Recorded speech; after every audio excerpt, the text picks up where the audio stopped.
Okay.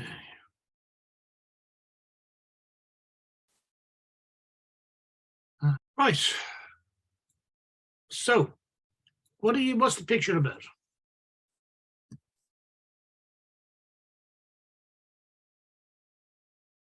Yeah, find your greatness, motivation, definitely to do with motivation, as we'll see in a few minutes. Okay, let's just, we're going to come back to this because we're talking about market segment. It's a Nike ad, right? You see the swoop. It's a Nike ad. So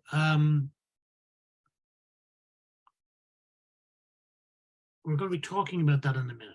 All right. What we talked about yesterday was market research really coming out of we talked about the core marketing concept and this idea of market research, the need to identify customers' needs. Okay, so marketing is the process responsible for identifying, anticipating, and satisfying customer requirements profitably. All right, so that's what we're about.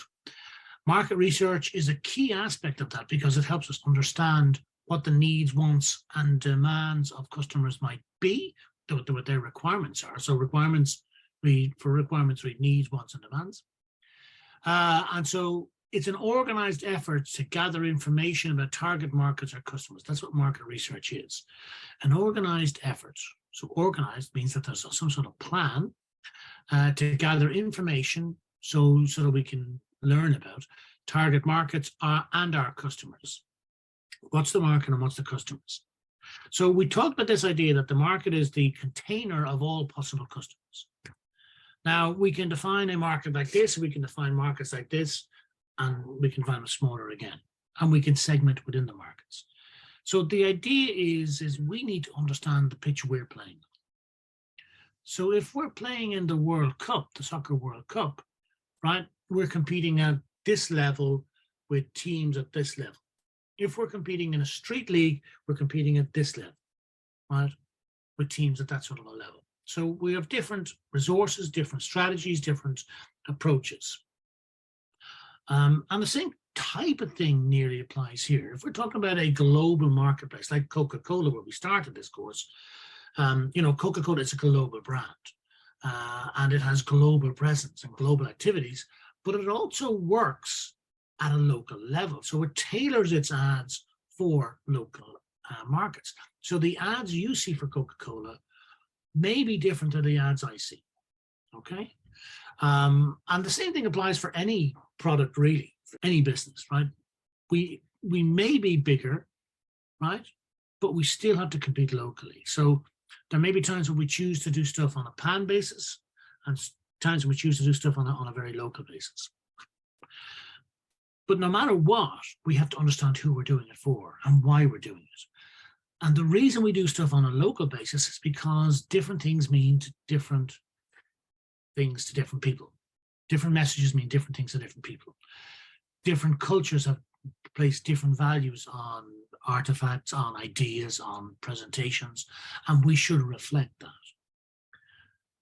And this is why marketing becomes a little bit more complex, because it is slightly less defined. It's not as definitive as accounting. And it's why we talked about brand briefly yesterday. So, our brand is kind of who we are and what we're about and what we stand for. And our market is composed of customers who have particular needs and wants and desires, some of which are subject to local or cultural or ethnic reasons. All right. So we need to kind of find a balance between all of these things. So our brand, if our brand is quite strong, well, first of all, if we're a small business and we're starting up locally, it's our brand in our market and that's it. We're talking about a local business. If we're getting bigger, we have our brand across a range of markets. So this is where it starts to get a little bit more complex. It's also why we then need to talk to each market and each sub-market individually. So we do this effort to gather information about target markets and our customers and segments within those markets, okay? So not every market, not every customer in every market is the same. And we need to understand the differences in those segments and pick the ones that we want to work with, basically. So we'll sort of be threshing this out between this week and next week. So market research is the systematic gathering and interpretation of information about individuals, about organizations using statistical and analytical methods and the techniques of applied social sciences to gain insight or to support decision-making. The systematic gathering and interpretation of information about subjects, individual subjects and organizations, using the tools that we have available, statistical, analytical methods and so on, surveys, questionnaires, focus groups, observation, so that we can gain these insights so we can make decisions. That's what market research is about, okay? And the reason it's important is that all buyers are not the same. All buyers are not the same. We buy products for different reasons. So we asked the question in the first class about why did you choose your mobile phone? And there were some differences amongst the reasons people had chosen, okay? And that's perfectly valid. All buyers are not the same. If all buyers are not the same, it means that we need different strategies for different buyers. Yeah, okay? So we need to sort of bring this idea of marketing, right, which is this, like we said, it's this process responsible for identifying, anticipating, and satisfying requirements. We need to bring our marketing hat and to bear, but we need to conduct the market research so that we can gain this sort of an understanding of the different customers. And then we need to segment the market, which is a process of dividing up markets into groups with similar needs and wants. So a market segment is an identifiable group within a market. Now that may just seem a little bit over the top and where all these little sort of breakouts, but this is what's going to enable us to make progress. If a market segment is an identifiable group in the market that we want to do business with, so we want the people who have more money and have these needs to buy our products or services. So we should be talking to that group of people. We wouldn't refuse, but these other groups of people who maybe have less money and have different interests are not likely to be as interested in our products. So we're not going to waste too much time talking to them. We want to focus on the market segment that's most aligned with our business and where we're going. Yeah. So marketing is this process of narrowing the focus, if you like. So to achieve our competitive advantage, okay, better performance, we need to identify segments in the marketplace, okay? Segments of industry demand and target specific segments of demand and develop specific marketing mixes for each targeted market segment. So here's our market. In fact, let me do an illustration. Here's our market. So from industry to target customer. Okay. So what we can do is if we say this is our industry. So let's pick a business. So what we'll say is we'll say language schools, school education. So this is the industry, okay? Oh, language.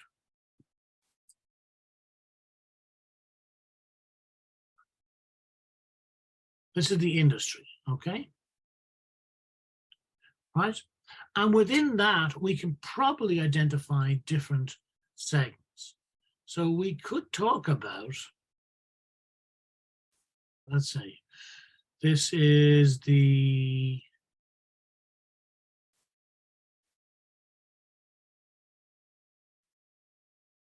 so let's call this is the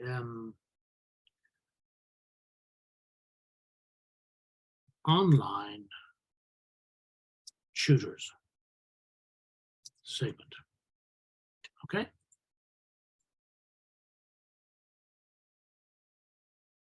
Another segment here. All right. So this could be the in-person tutor segment where it's one-on-one. Okay. And let's say the market segment is that size. And this one here is the formal language school segment.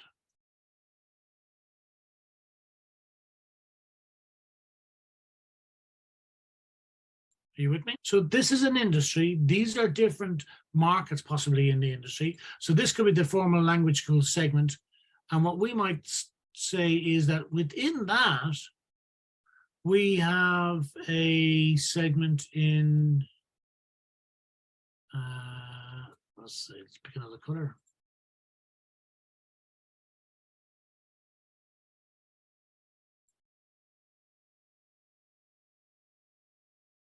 Oh, hot pink, okay.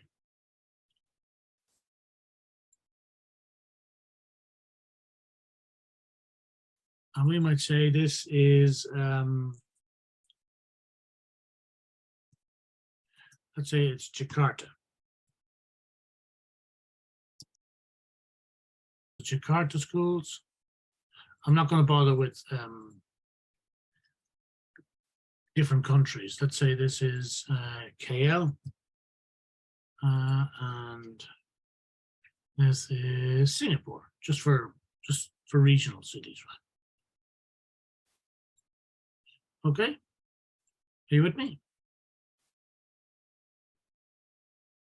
Right. And so if you think about it, we have lots of these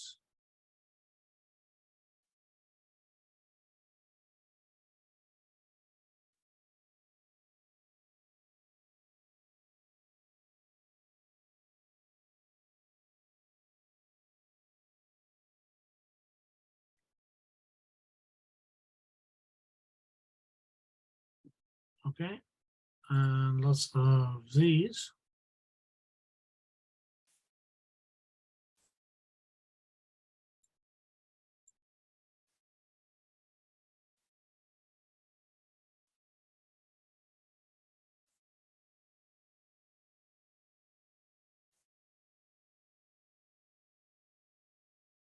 So, you know, we will have people in different markets, but they won't all be the same size. Okay. We might look at this and decide, you know what? Actually, Singapore is a pretty busy marketplace because there's lots of different nationalities, and it's pretty busy. But Jakarta actually has more possible students potentially, right? Okay. Now, of those students, we might realize that these ones here are those ones are our target audience.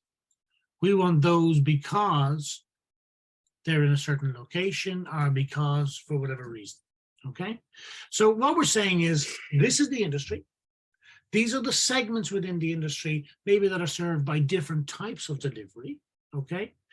Then in the formal language school segment, we've got schools in 3 different cities I've identified. Now, we could be talking about more cities. You could even go into Jakarta and break it down into locations. You do the same thing in Singapore, same thing in KL, same thing in Ho Chi Minh City, same thing in Hanoi, etc. And within that area, if we're a small business, we might decide, you know, that there's this many people in Jakarta, but we've identified a group of those who happen to live near the office spaces or one of the big office zones, and we're targeting those because they might be of interest, or we might be able to target a group of those who work busy jobs, but who would do evening classes, okay? But what ties them together is a desire to learn foreign language, maybe English or something else, and the fact that they all work in close proximity, okay? They work in close proximity to each other, okay? Now, we might decide that actually there's some others as well we might be interested in, okay? So, you know, there could be one particular group here, but there might be another smaller group over here, okay? So what we're really trying to do is figure out who are the ones that we want to deal with, first of all, that we want to work with. Whose needs are we best suited to meet? And that's who we should be talking to, okay? But by getting to that stage, like there's some research in terms of looking at populations, demographics and everything else, but the closer in we zone, we need to become much more familiar with those people, because if we're going to start talking to those people in Jakarta, how best do we get to them? What sort of approaches work best with them? What sort of messages might work? And what are they really interested in? And what can we say to them to get them to consider coming to us? That's what we're really trying to do. And what we say to these people might be different to these ones over here. Okay? That's the whole concept here. Now, if you want to see this taken to its biggest, well, let's just look at the next slide. Right, so this looks like a very, very busy slide, okay? And it is. But you know these names, like you know brands like Coca-Cola, you probably know Mars, do you? We probably know, do you know Nestle? Yeah. Do you know those brands? Those big ones? PepsiCo, obviously. This one is General. I can't remember who that one is. That one there. I don't even know that one. Johnson and Johnson, Procter and Gamble, Unilever. Okay, these are big conglomerates. Now, the reason I show this is that if you look into this, let's take Coca-Cola first of all, right? So if I do this, and we zoom right in, I drag this down here, what we can see is these are Coca-Cola brands. So Coca-Cola brands include, well, obviously Coke and Sprite and Fanta and Dasani, which is water, and Monster, and I can't remember what that one is. Is that Powerade maybe? Minute Maid is a US brand, and Vitamin Water and Smart Water, which are part of a subsidiary called Glasso. Okay. So what these are brands, which businesses and products that are offered by Coca-Cola to the marketplace. But that's just Coca-Cola. If we look at PepsiCo, well, PepsiCo is actually a bit different. PepsiCo has 4 different streams. Coca-Cola has 2, has 4 different streams. Yum, which I don't really know about, but it's probably a gathering of food businesses. So Pizza Hut, Kentucky Fried Chicken, Taco Bell are names I know. I've been in KFC and I know I've been in Pizza Hut. I haven't been in these other ones. So these may be American. I mean, Taco Bell, I think, is very much American. It's got Quaker, which is a cereals business. So it's got Quaker Oats, used to be one of them. This is not, because we're zoomed so in, the picture uses definition. It's got, again, I can't read these things. Harvest Crunch, which is, again, it's a breakfast cereal. It's got this up here, which is its core drinks business. And of course, you've got Pepsi and Tropicana and 7-Up and Aquafina and Brisk. And, so those are the ones I can read. And then it's got this other division over here, which is snacks. So these are all what we would call them here, we would call crisps, but you might call them chips, or I'm not sure. But like bags of Fritos and Lay's and Doritos, etc. So they're all different brands owned by PepsiCo. Now, they might be structured into different companies, but they're companies that Pepsi owns, but they're brands that Pepsi has in the marketplace. And probably the best one to look at is this one here, which we're kind of familiar. Well, you guys know Pepsi Cola. You guys probably know 7-Up, do you? Do you know Tropicana? Aquafina is a brand of what? It's a brand is a bottled water, basically. Okay. So what they have in the marketplace is they have different products for different customers.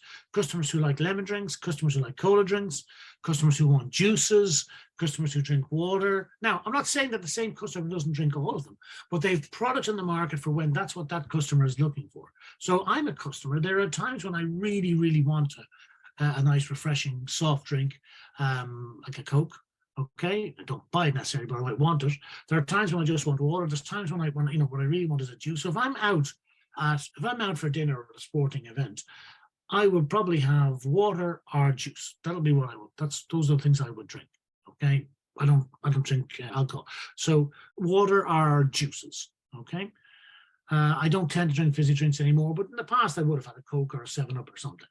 Okay, and if I had a choice between 7-Up or Sprite or Fanta, I'd go with 7-Up. So different customers can have different needs at different times. And it's what Pepsi are doing and what all these businesses are doing is recognizing that there are times when in this marketplace, this is what the customer is looking for. How do we put our product first in their mind in that space?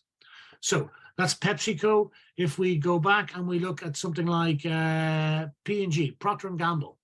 So Procter & Gamble has things like, so what are these things? These are, I'm going to call them kitchen fabrics. So Febreze is like fabric softener spray. Bounty is like paper towels. I think that's Crest, but I don't know. I think that's detergent. We've got down here, we've got shampoos, Head and Shoulders, Pantene, Nice and Easy. So these are different types of shampoos. These are detergents, I think, Dawn and Tide, Ivory, Zest. I think they're detergents that are used in the marketplace, in washing. Also owns Lacoste, which is clothing, and Boss, which is clothing, and also aftershave. And what else has it got? It's got toothpaste, Oral-B, Crest, shampoo. So it's got a lot of different brands there. Okay. Johnson & Johnson medicines, a lot of medicines in there.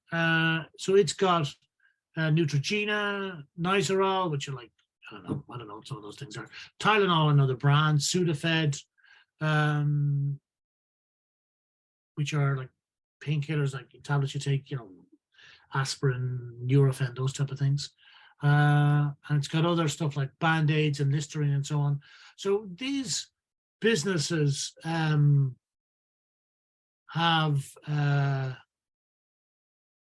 oops, there we go.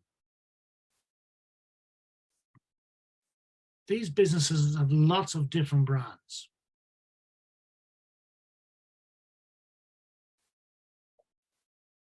Okay. Right. And what that reflects is the fact that they recognize that there are different markets and different segments and different customers in those segments, in those markets, in those industries and so on. Okay. This is why, on average, do you know how many advertisements you're exposed to a day?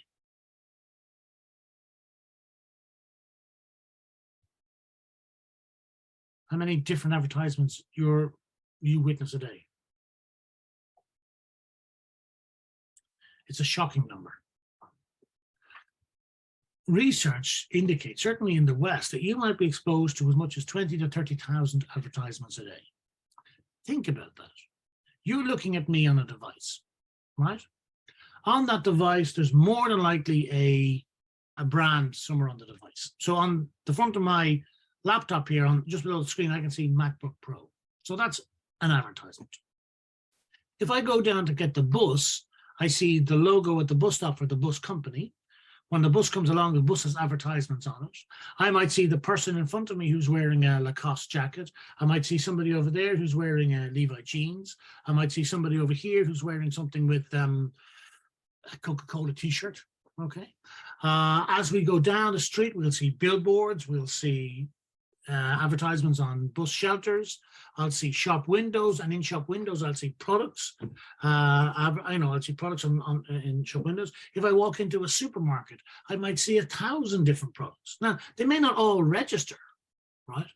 But I'm seeing advertisements all the time. I'm seeing marketing communications all the time. If I go to my Twitter feed or my Instagram feed, I'm going to see advertisements. If I click on my email, I'm going to see email messages, some of which are junk mail, some of which are advertisements. If I listen to the radio or I watch TV or I watch a movie, I might see somebody drinking a can of Coca-Cola in the movie. It's product placement. That's an advertisement. So we are continuously bombarded with advertising and marketing communications. The real power of this is that in some of those mechanisms and some of those channels, those messages are very clearly targeted at me or at you or at somebody else. They're targeted based on the idea that somebody knows if I'm a regular bus user, so that might put me in this demographic. It might put me in this income bracket. It might put me, depending on what time I'm going, if I'm getting a bus between 7 and 8 in the morning, it more than likely has me in as either a student going to school or college or a city worker who's commuting to work. Okay. And what does that mean? That means I might have some disposable income. And obviously we're not all the same. If I'm a student going to school in the morning, I don't have much disposable income, but I tend to eat junk food, right? I tend to take snacks. So, there might be advertisements for stuff that might relate to me, or it could be to do with fashion, or it could be to do with, some concert coming up from BTS or Blackpink or somebody, right? If I'm a worker going to work in the morning on a bus, then the ad might be around, okay, well, you're stuck in traffic, you're going to work, why don't we sell you something like a holiday? Here's information on holidays to get you out of this rut, okay? So the messages are targeted based on a whole range of factors, but they are targeted. So the key word here, in one sense, is target, right? How do we target somebody? And why? That's what this is about, okay? So let me go back. Let's go back to where we started. So let's just look at Nike.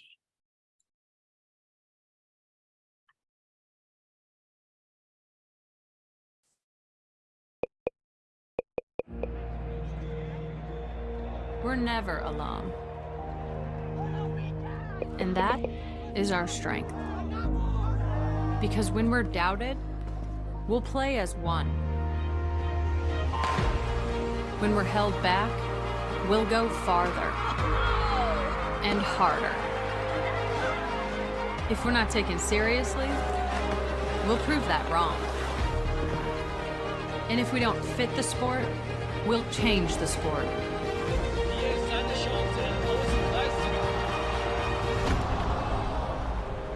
We know things won't always go our way. And the world's sporting events are postponed or cancelled. But whatever it is, we'll find a way. And when things aren't fair, we'll come together for change. We have a responsibility to make this world a better place. And no matter how bad it gets, we will always come back stronger. Because nothing can stop what we can do together.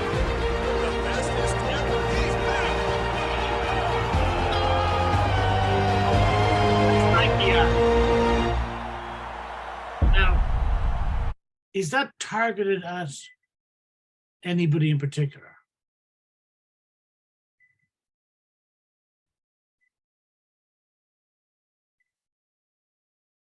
Or what do you think?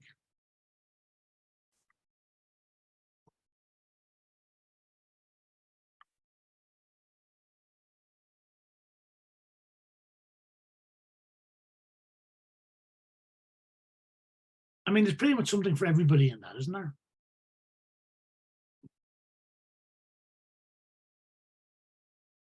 Yeah, it involves everyone, right? So what that's really trying to do is to sort of empower the brand, okay? Let's look at this one. I'm not saying it's radically different, but let's look at this.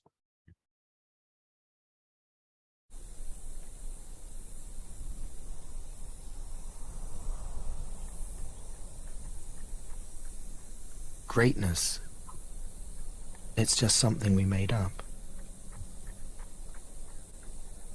Somehow we've come to believe that greatness is a gift reserved for a chosen few, for prodigies, for superstars, and the rest of us can only stand by watching. You can forget that. Greatness is not some rare DNA strand. It's not some precious thing. Greatness is no more unique to us than breathing. We're all capable of it. All of us.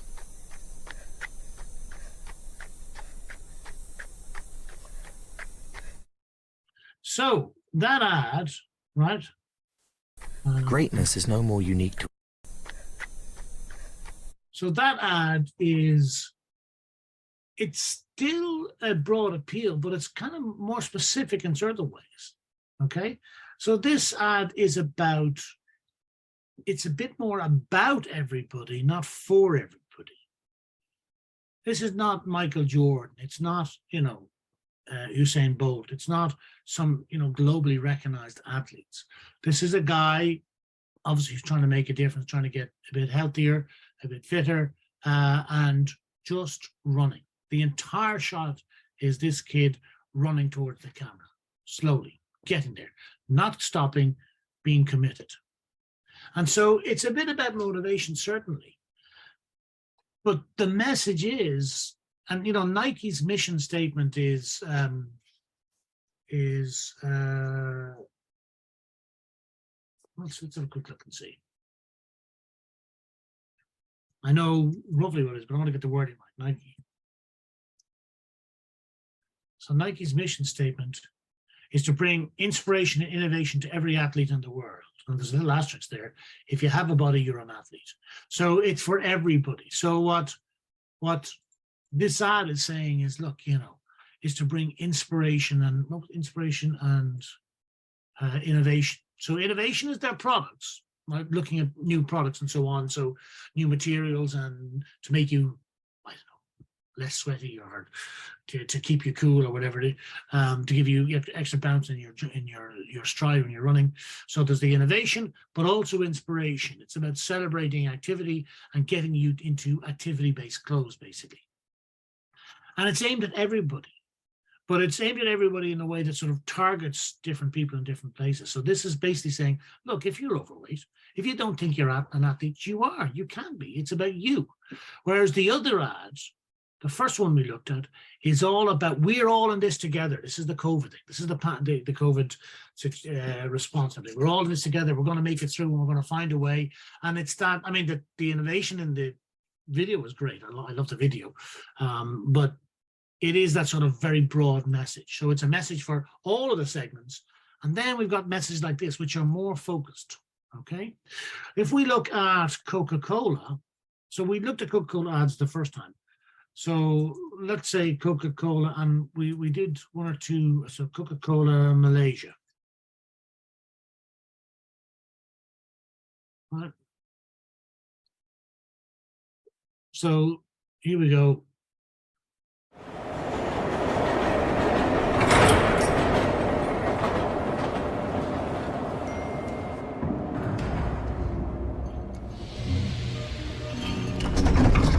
This is all fairly common. But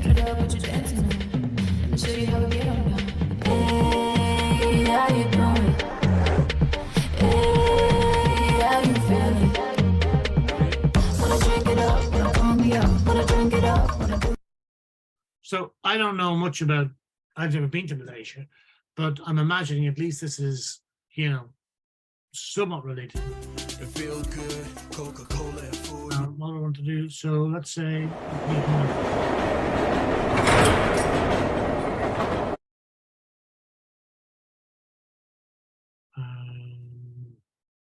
it's 4 minutes, looking for something a bit shorter. Okay.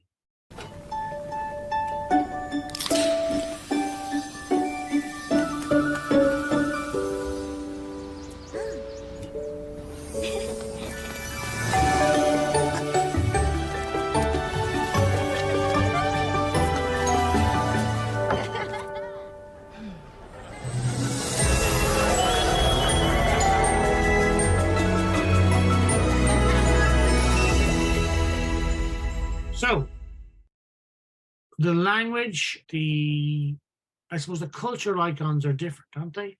So what Coca-Cola is doing is, it's the same product. Like the product is the same.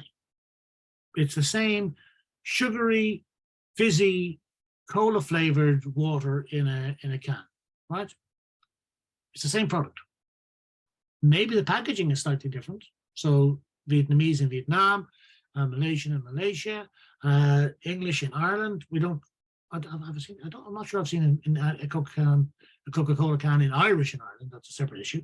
But the people are of the region it's targeted in, the music, the events, the celebrations, they're all localized to a certain extent, aren't they? So what Coca-Cola is doing is it's recognizing that there are common needs, but it's trying to get that message across on a targeted basis.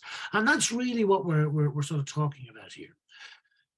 It's this idea of recognizing this and drilling down all the time to figure out what's the smallest little market that we can identify and we can where we have target customers, and how do we talk to those customers. We don't need to talk to every customer, we need to talk to those customers. Okay, so that's what we're kind of doing there. Now, this takes place within the sort of generic strategies of within one of three generic strategies. And the idea behind this is that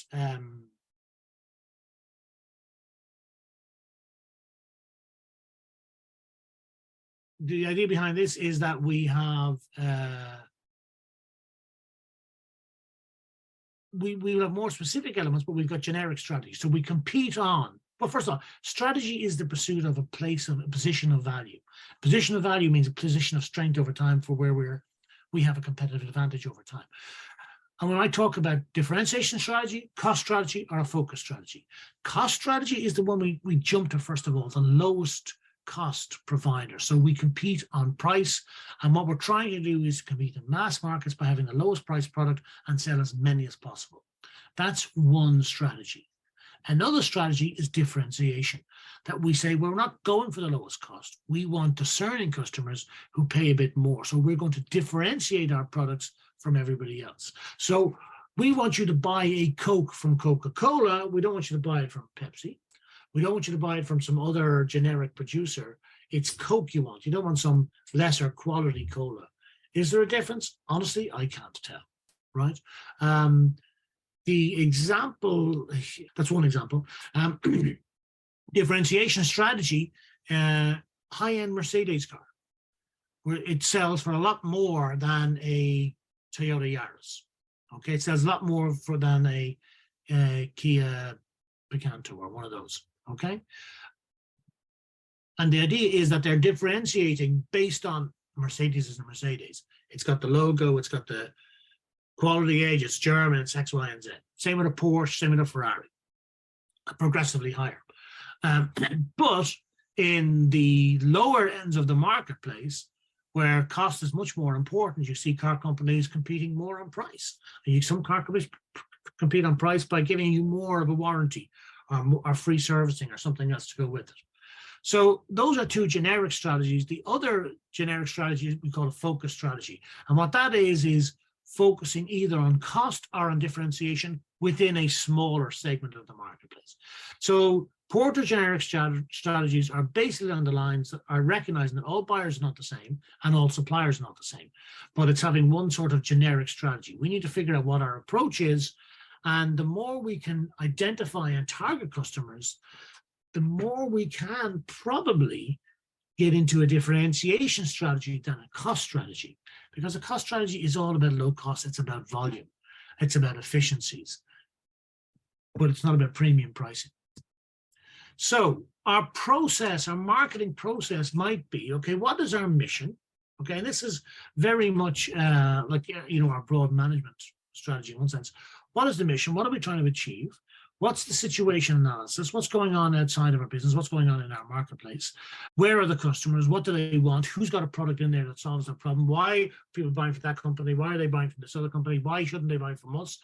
So out of that, we should come up with some sort of marketing strategy, which might be that we're going to position ourselves on a generic differentiation strategy because we don't want to compete on price. We want to compete by being different and by being available for some customers, which means we're going to focus on a smaller number of customers, as opposed to a cost approach, which we're trying to focus on a bigger number of customers, but keeping the cost down. So what's our strategy? And then what's our marketing mix? Now, I mentioned marketing mix yesterday to show you. Let me just jump ahead. So this is the more modern version of the marketing mix. product, price, place, promotion, people, process, and physical environments. Don't worry about these three for the moment. We will be talking about this next week. But product, place, price, and promotion. What is the product? How do we design it? What technology are we using? What values does it have? How does it meet the customer's needs? Where are we going to sell it? Is it going to be by mail order? Is it going to be online? Is it going to be for a warehouse? Is it going to be in a store? What price should we have? Should we be doing some sort of penetration pricing, which is keeping the price down so that we get a foothold in the marketplace?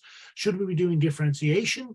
And then have very clearly having a higher price and just be very, very focused on that? Should we be doing something like cost plus, which is not something I would ever recommend, which is simply saying this is our cost and just add on something with profit? That doesn't make sense to me.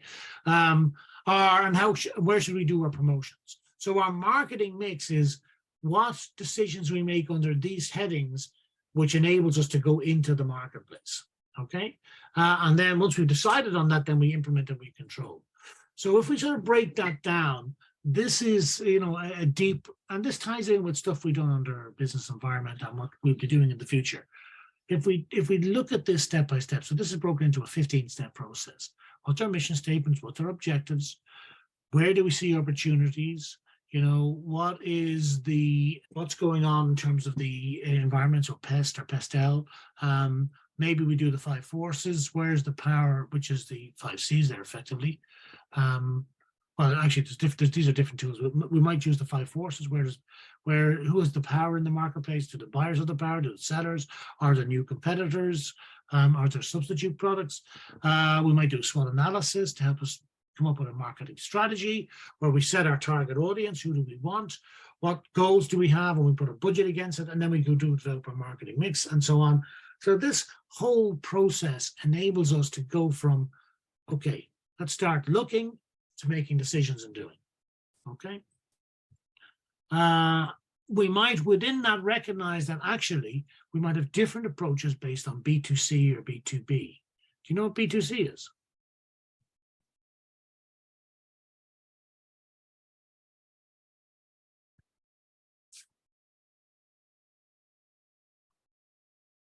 Or B2B. So what these terms mean is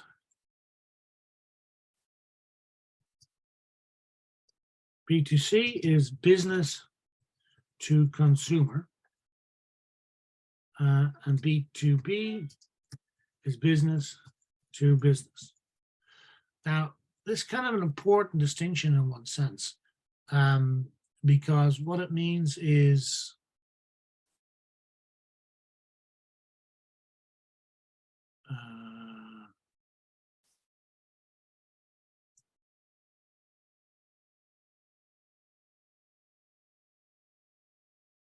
of course, that should be not Bob, it should be business to business. Okay.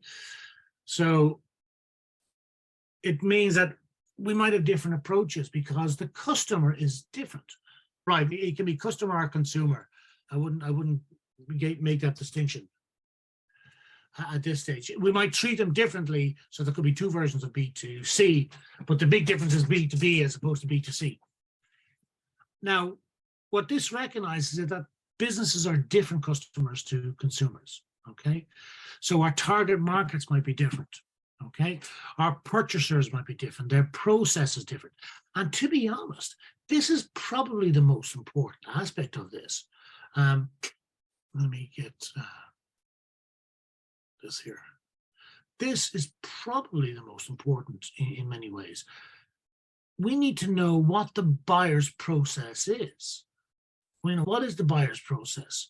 If we know the buyer's process, and of course we know the other things, we can possibly structure our selling process, our cycle to meet that. Now, and that's why this whole targeting and this segmentation thing is really important.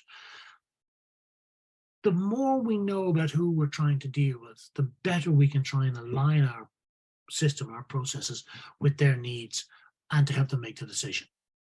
If we just put out a stall and we sell the way we want to sell, we may not be getting as many customers. If we figure out, here's our customer base, here's our target audience, this particular target audience much prefers the convenience of online shopping. So if we don't have an online version, we can't get to those customers. Okay. Similarly, I don't know about where you guys live, but here in Ireland, we have butchers and we have supermarket chains. And what the supermarkets have kind of been doing more and more is sort of putting more and more of their meat products onto packaging into not frozen, into cooler zones, into fridges, right? So you can go along and you can pick out. And they still, in some cases, have butcher counters. Now, the thing about a butcher counter is it's very much a person to person. So I go to the butcher and I trying to pick it out like that one, I'd like some of this, or I want a question about the meat, so I'm kind of dealing with a specialist. If I just go to a supermarket store and I figure I just take stuff off a rack, that has implications in terms of the way that the customer works, the shop works. Because the meat has to be packaged and everything else. So that all that work can be done offline to a certain extent, in that it can be done early in the morning, it can be done elsewhere and shipped in and packaging, which might give it costs, which might lead to cost savings. Okay. But there are still customers who like that discussion, who prefer that hands-on is the wrong term, but that personal touch in terms of talking with a butcher and saying, I'd like this piece or I'd like that piece. So there's still definitely a subsection of the market where people like to buy meat from their butcher, as opposed to buying it off the shelf. So if for example, we are a butcher and we sort of, what that might mean is that we need to tailor our business to those customers. And they might be, at this stage, they might be slightly older. They might be more female than male. They might be people who have raised families, okay? Whereas the office worker who's single and lives alone might just come in and just buy something off of the shelf. So that means that the engagement might be different and the advertising might be different. And the buying process is different. So once we understand who the customer is, that can help us in terms of designing and developing a process that meets that customer's needs. I'll give you one other example. Jewelry, right? And I know we've talked about jewelry now and then in different modules. If you think about it, in the past, we have bought jewelry very much face-to-face. We've gone to a store and we've looked and we've chosen, we've wandered around and we've shopped around and we've bought jewelry, okay? And it's face-to-face, and it's very much because of the, once it's not cheaper jewelry, it's about that connection, and we're relying on the expertise because we know we're paying a premium and we want good stuff. What's interesting is how that industry is changing and it's moving online, and what some businesses are doing as a result, because people still want that connection. But how do they do it from afar? How do you reach out? No, is somebody going to buy a $5,000 ring or a $10,000 ring online? Maybe, maybe not. I don't know. But there are certainly businesses that are trying to move in that space, which means it changes how they engage, and possibly it's all social media marketing, which might increase their potential audience. But how do they build their operations to back it up? So this is why this discussion is so important. And, I think it does come back to really understanding who your customer is and what they're about. Now, I asked you today to think about a market on the language education market. So I asked you to pick one of the businesses and to tell me who the customers are and what their needs are. So you talked about people looking to learn and improve on a language. Absolutely. I think immigrants, exchange students, definitely. Those are two particular segments. Immigrants in particular, people who come to a country and want to learn the language to get on, to get jobs or whatever. People who are currently working in a foreign country and speak a different language, absolutely. And they could be the same as immigrants. Right? You could, it could be a foreign country to them and they're looking to learn that language. In Ireland, for example, if you come here, it's one of the things that language schools do is they tie up with lawyers, because there are work visas. So you can get a certain type of work visa if you're in doing some courses, university courses. So we can help you get your visa and give you the course. And that's a way for some people to get their visa to work in Ireland, right? Now, I'm not an expert on it, but that's one aspect of it. But the point is that these are target customers. So once we identify the target customers, then we can talk about their wants. Accessibility, yeah. Of course, that wouldn't cost too much. I think price is important, certainly. You know, the thing about language schools is actually, if you get away from the one-on-one, the tutor piece, the thing is all about numbers. Well, I'm not sure who that was, sorry. The thing is all about numbers. So once and I will just finish up with this. Once you got to get to a certain volume of people to make classes work. If you're doing classes at smaller numbers, it doesn't work as well. And if you get too big, it won't work either. So you've got the sort of a nice band you have to get into. So of course, it wouldn't cost them much. Class schedules, they want multiple class schedules. That's a good point. I'm talking about that. Of course, a good teacher and an effective teaching system. Yeah. So these are some of the things that they want, which means they want effective learning.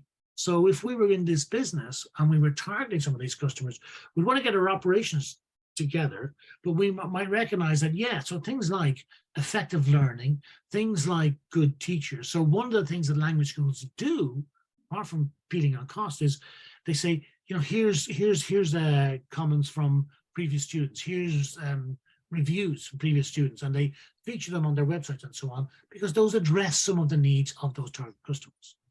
Okay, all right, thank you very much. We'll do a little bit more work on the segmenting. I might send you an exercise between now and then, and we'll try and get to the end of the module next week. All right, see you later. Bye-bye.